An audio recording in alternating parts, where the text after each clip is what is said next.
আমার খবর।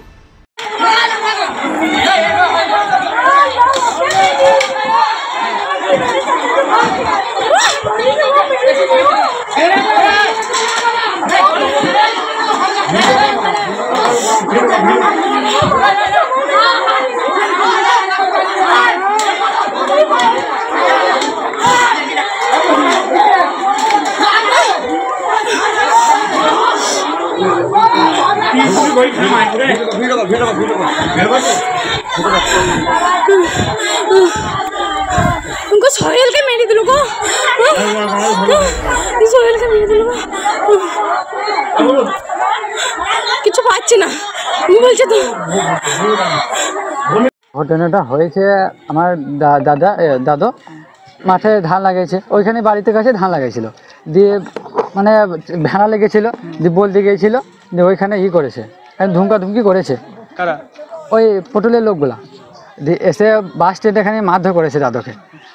পটলের বেটা, উজ্জ্বল, সুজল, কাজল, নাজান, এরা সব সাজিদ, এরা সব পটলের লোক, ওরা এসে মারধর করেছে। আজকে কিভাবে অবস্থা প্রচুর খারাপ। আজকে কি হলো? সকালে কিংবা দাদুকে নিয়ে চলে গেছে। এটা যে প্রচুর শরীরে খাওয়া, মানে এমএলএ পার্টি করি, দীর্ঘদিন এমএলএ পার্টি করে আসছে আমরা। তা উপপ্রধান হয়ে ওই যে কাজটা করলো, মালো ছাগলের খেয়েছে ভেড়াতে, তো ওখানে কথা বলবে, তা সবাই মিলে এসে মারধর করেছে। দাদা মৃত্যুর সঙ্গে লড়ছে। কোন পার্টির সঙ্গে যুক্ত তুমি? আমি এমএলএ।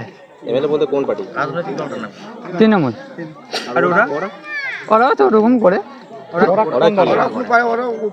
ওরা কোনো পার্টির লোক নয়, ওরা সব ওরকম করছে। না, ওরা কিছু নেই। না, ওরা কি করে পার্টি করে না? ওরা পার্টি করে না, পার্টি আমরাই করি, এমএলএ পার্টি করেছি, দীর্ঘদিন আমরা এমএলএ পার্টি করেছি। যে পটল বলছেন সে তো উপপ্রধান, সে তো উপপ্রধান হয়ে যে কাজটা করলে এটা ভালো করলো না। সে কোন দলের উপপ্রধান? যে টিএমসি, ও টিএমসি। কোন পঞ্চায়েত? চুয়াটা পঞ্চায়েত। কজন আহত? আমাদের 5 জন আহত আছে। হ্যাঁ, অবস্থা কেমন? অবস্থা ভালো নেই, তো 2 জনের অবস্থা ভালো নেই। বসি বলে একজন আছে আমাদের, তা ছাড়াতে গেছিল, তা ওকেও মেরেছে। তো কত হবে? 65 হবে, 40 বটে এরকম। পুলিশকে তোমরা লিখিত অভিযোগ করেছো? হ্যাঁ, সবই করেছে, সকালে করা হয়েছে। কি জন্য এই ঘটনা? ওই তো ধান খেতে গিয়েছিল, বলতে গিয়েছিল, সেই জন্য বাড়িতে বেশ বলে গিয়েছিল, ধুমকি করেছে, দেবা বাস স্ট্যান্ডে এসে মারধর করেছে। দাদু দোকান খুলবে, মুরগি দোকান আছে, দোকানটা খুলতে গিয়েছিল, দেওয়া মারধর করতে লেগেছে। আর আমাদের মানে বাড়ির লোক, আমাদের ফ্যামিলির লোক ছাড়া দিয়ে গেছিলো, তাদের দিকে মেরেছে। বীরভূম, মুর্শিদাবাদ ও বর্ধমান অঞ্চলের মধ্যে প্রথম ডেক্সা স্ক্যান পরিষেবা শান্তিনিকেতন মেডিকেল কলেজ ও হাসপাতালে। হাড়ের ক্ষয়, হাড়ের ঘনত্ব মাপাসহ অর্থোপেডিকের বিভিন্ন পরীক্ষা নিরীক্ষা সুলভে করতে আজই আসুন শান্তিনিকেতন মেডিকেল কলেজ ও হাসপাতাল, মুলুক, বোলপুর, বীরভূম। দেখতে চোখ রাখুন আমাদের ফেসবুক ও ইউটিউব চ্যানেলে।